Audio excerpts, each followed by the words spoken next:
Assalamualaikum warahmatullahi wabarakatuh. Innal hamdalillah nahmaduhu wa nasta'inuhu wa nastaghfiruh wa na'udzu billahi min syururi anfusina wa min sayyiati a'malina. May yahdihillahu fala mudilla lahu wa may yudlilhu fala hadiya lahu.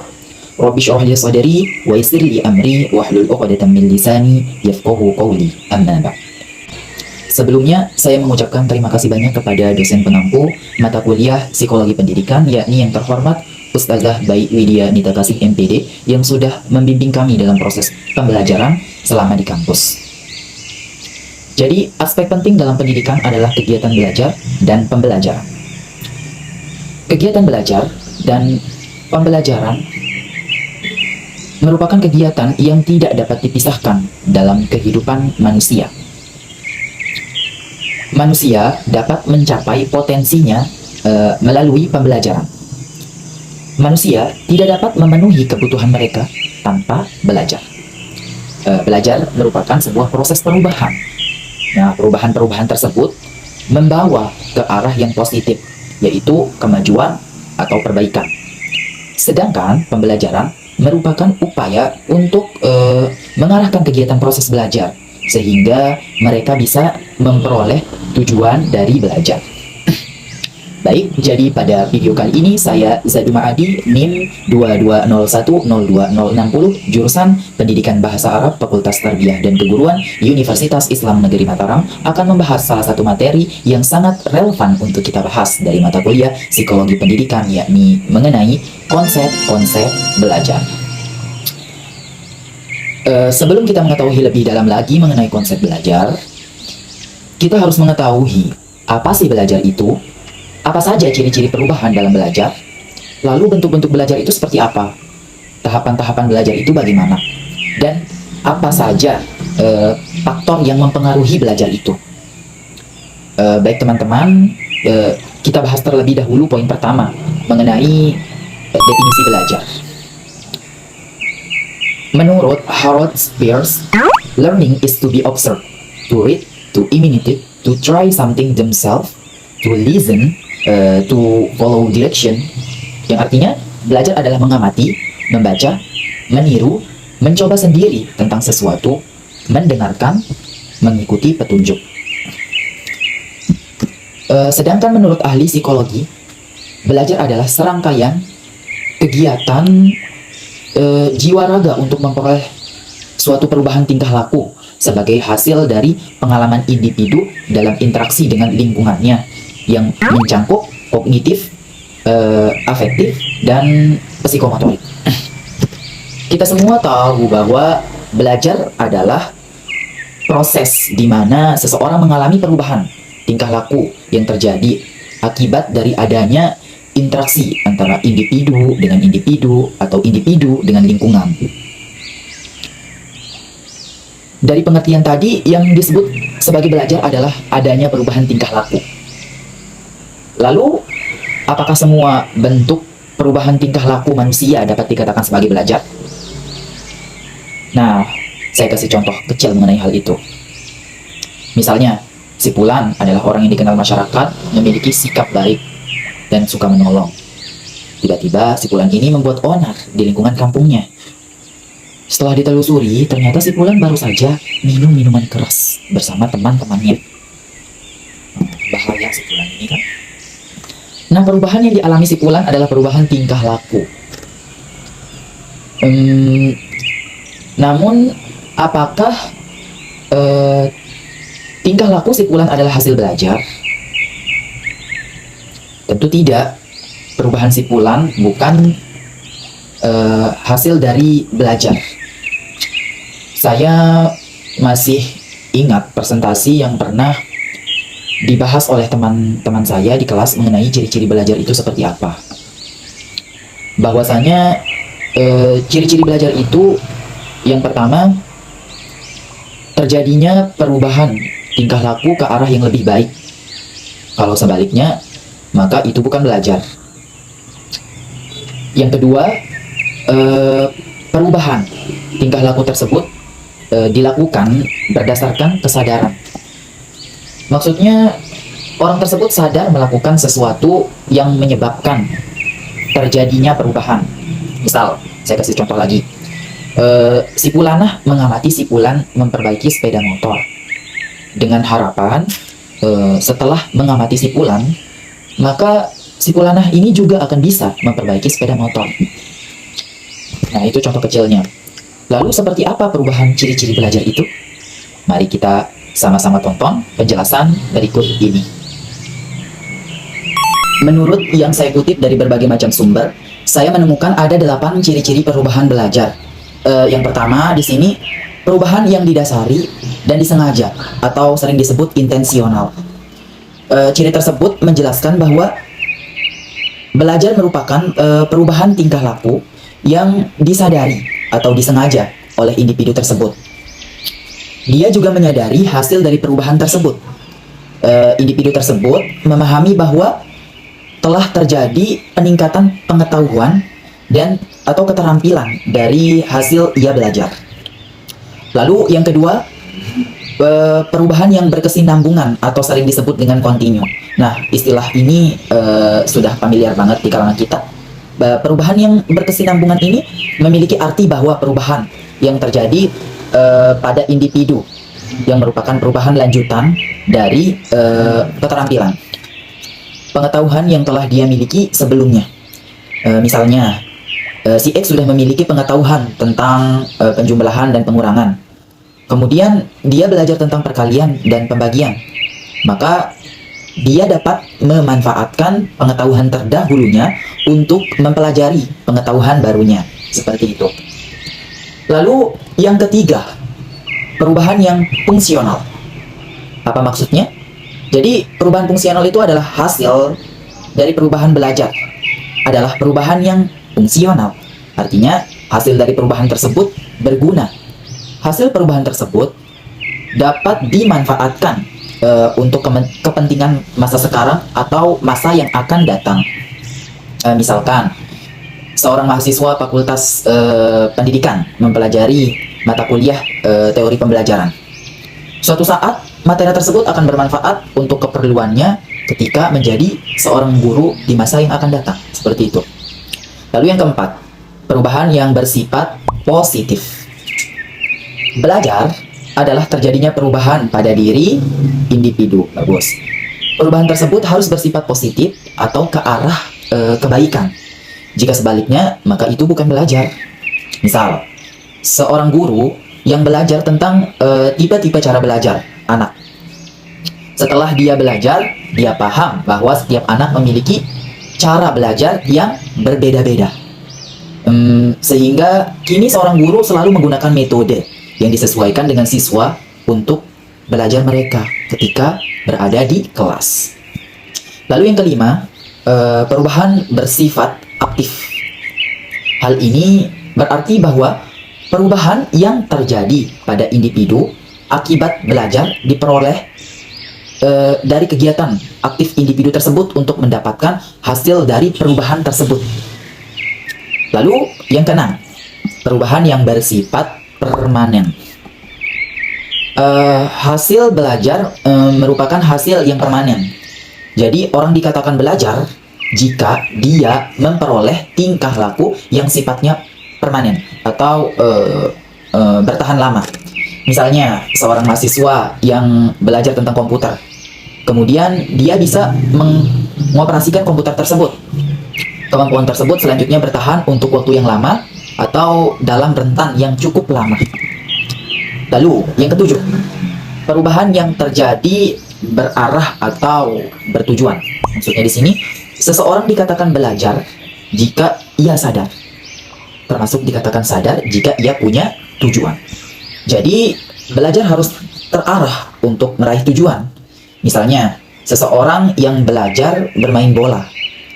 Ia punya tujuan agar mahir bermain sepak bola atau punya kehidupan yang sehat.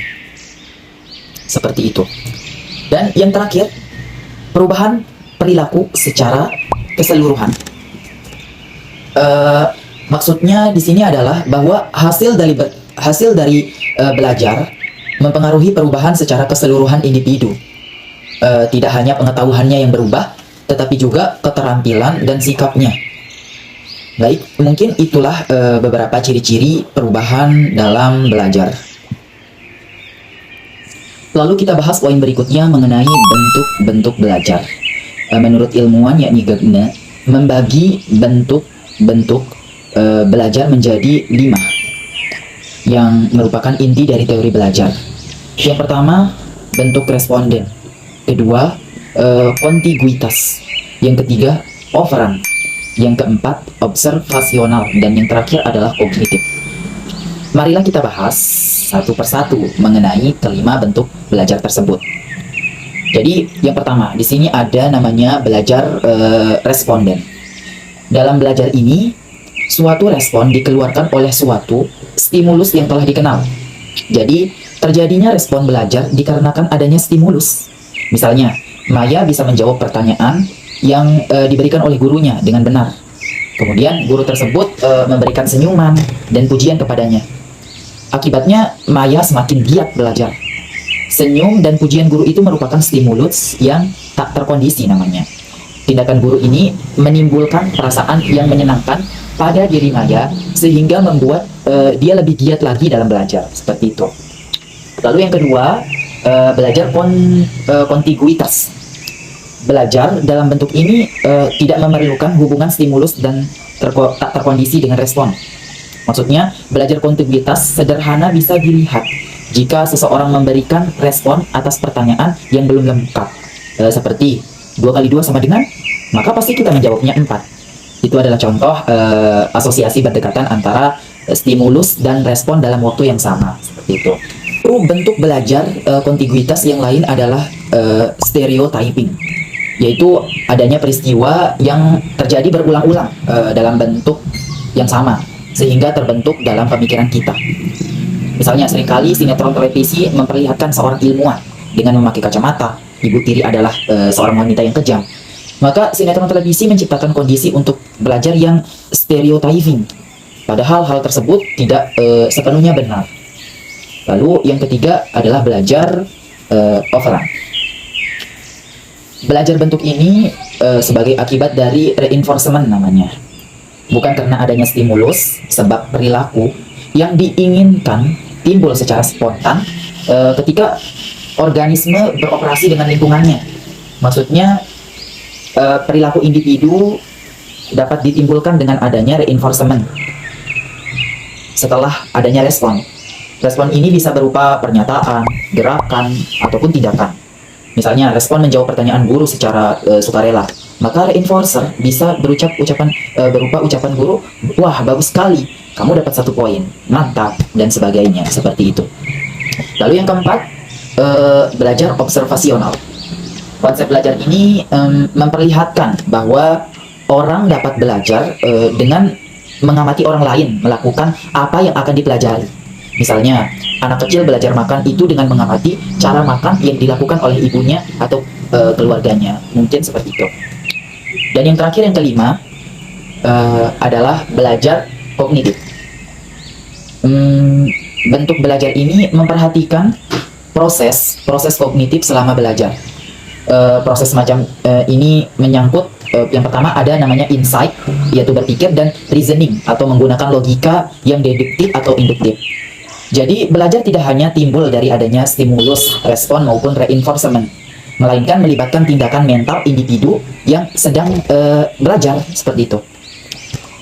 Dari penjelasan tersebut bisa kita tarik satu kesimpulan bahwa Gagné membagi bentuk-bentuk belajar menjadi 5 bentuk yang merupakan inti dari teori belajar, yaitu yang pertama bentuk responden, kontiguitas, operan, observasional, dan kognitif.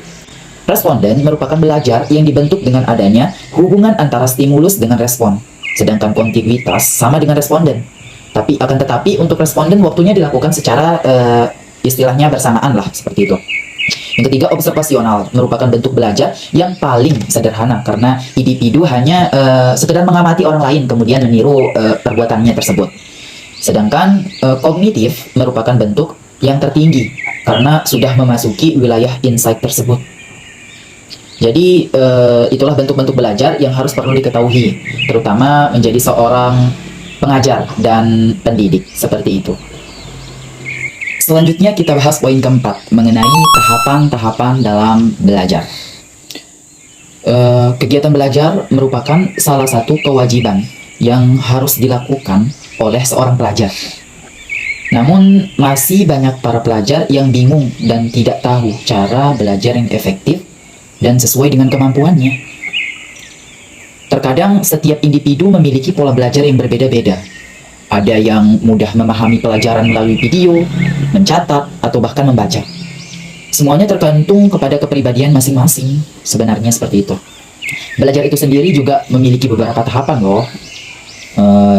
Kita harus bisa mengenali tahapan-tahapan ini agar proses belajar kita bisa maksimal dan memberikan hasil yang memuaskan. Jadi kita simak bersama-sama video ini. Ada beberapa tahapan dalam belajar yang harus kita ketahui atau yang harus kamu ketahui mengenai belajar. Yang pertama ada namanya scooping. Scooping merupakan tahapan belajar yang pertama. Kamu bisa menerapkannya dengan membaca cepat poin penting yang ada dan membuat kesimpulan secara garis besar tentang materi yang kamu baca itu.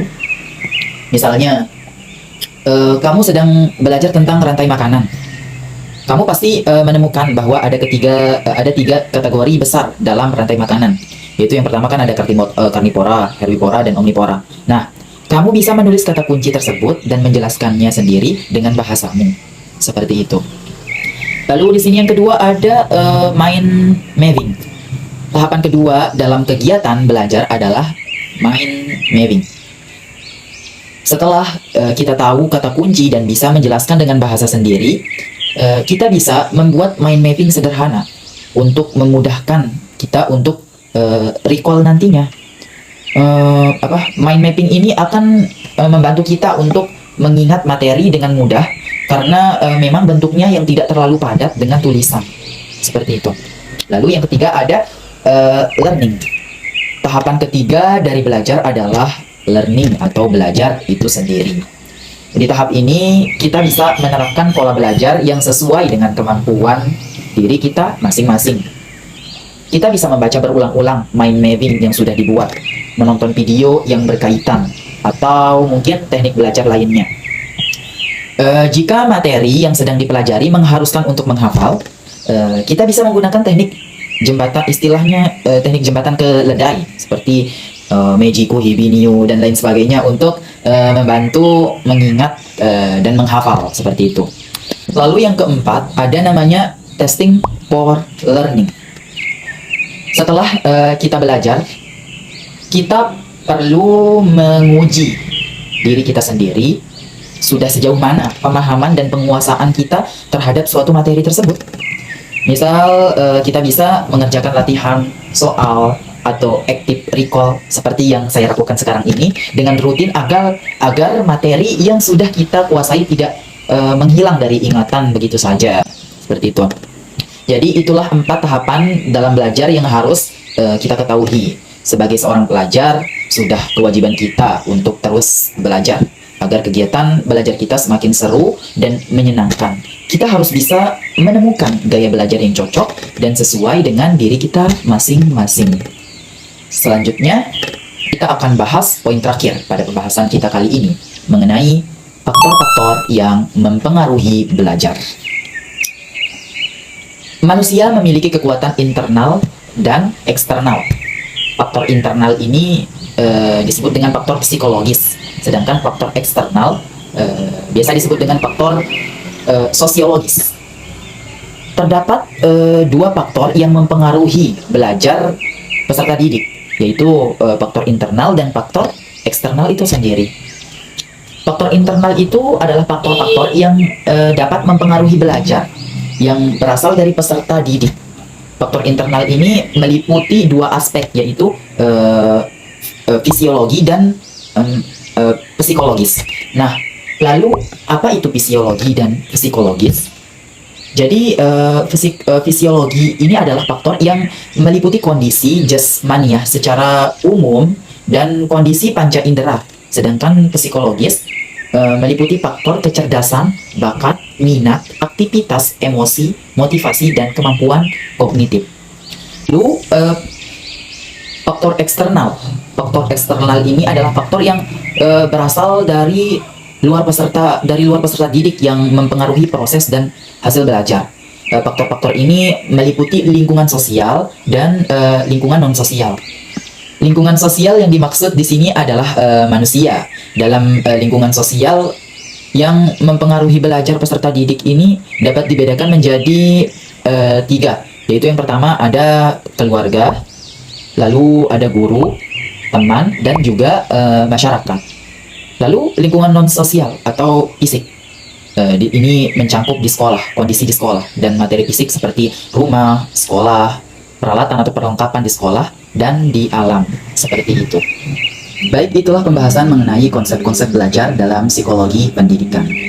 Jadi kita dapat menarik kesimpulan bahwa pada dasarnya tujuan belajar adalah untuk meningkatkan kognitif atau kemampuan intelektual atau pengetahuan yang afektif, kemampuan sikap, mental, dan tingkah laku, dan psikomotorik atau kemampuan motorik, fisik, dan komunikasi.